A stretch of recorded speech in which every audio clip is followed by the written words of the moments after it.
North বেঙ্গলে আমরা কিছুদিন আগেই ঘুরতে গেছিলাম লেপচা জগতে এবং সেখানকার ফার্স্ট ডে ফুড ব্লগ তোমাদের সাথে আগেই শেয়ার করেছি।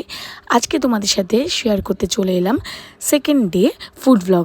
লেপচা জগতে এটা ছিল আমাদের সেকেন্ড ডে এবং সকাল সকাল রেডি হয়ে নিয়েছিলাম সবাই ঘুরতে যাব বলে। সাইট সিনে যাওয়ার কথা ছিল দার্জিলিংয়ে, সেই মতোই রেডি হয়ে নিয়েছিলাম।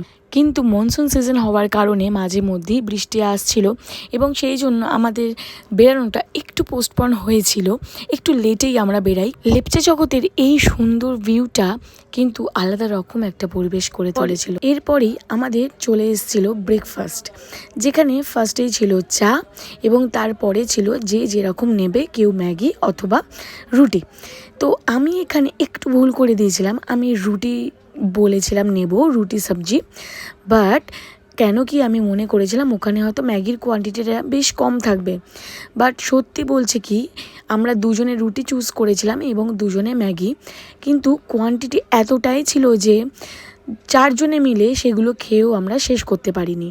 এরপরে আমরা দার্জিলিংয়ে সাইট সিন করতে বেরিয়ে পড়ি বৃষ্টি কমতেই। তারপরে ফার্স্টেই যেখানে গেছিলাম সেটা ছিল আমাদের বাকেট লিস্টে গ্লিনারিস।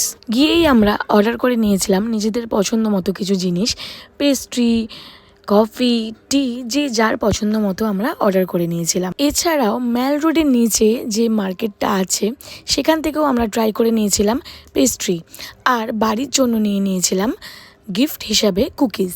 প্রতিবার পাহাড়ে এসে আমরা অন্য অনেক রকম কিছুই গিফট নিয়ে যাই, এবছর এই গিফটটা আমি একটু অন্য রকমই নিয়েছিলাম। খাওয়া দাওয়া আর সাইট সিন সমস্ত কিছু করেই আমরা 4-5টার মধ্যে ফিরে যাই হোমস্টে। আর যেহেতু ওনাদেরকে বলা ছিল যে আমরা লাঞ্চটা হোমস্টেতেই করব, তাই ওনারা আমাদের মতো সব কিছুই রেখে দেন। সেকেন্ড ডেতে আমাদের লাঞ্চে ছিল ভাত, ডিম ভাজা, এছাড়াও আলুর 1টা কি 2টো তরকারি ছিল এবং সাথে ছিল স্যালাড এবং ডাল। খেতে ছিল খুবই সুস্বাদু। এরপর সন্ধে হতেই আমাদের কাছে চা চলে আসে এবং তার সাথে আসে মোমো। আমরা চিকেন মোমো নিয়েছিলাম এবং তার সাথে ছিল চাটনি। এখানে কিন্তু কোনো রকম স্যুপ দেয় না। মোমোটা তো বেশ সুন্দর ছিল, বাট চাটনিটা একটু পিনাট কাইন্ড অফ কিছু একটা ফ্লেভার ছিল। আমাদের মনে হয়েছিল এটা হয়তো বাদাম দিয়ে বা সামথিং কিছু একটা দিয়ে অ্যাড করা ছিল। তো চাটনিটা বাদ দিলে কিন্তু মোমোটা আমাদের অসাধারণ লেগেছিল। সেকেন্ড ডে ডিনারটা আমরা একটু রাত করেই করি, বাট ওনারা কিন্তু ওনাদের সময় মতো আমাদের ডিনার দিয়ে গেছিলেন। আর এই দিন ডিনারে ছিল ভাত, ডাল, আলু ভাজা, এছাড়াও ছিল মাংস এবং স্যালাড।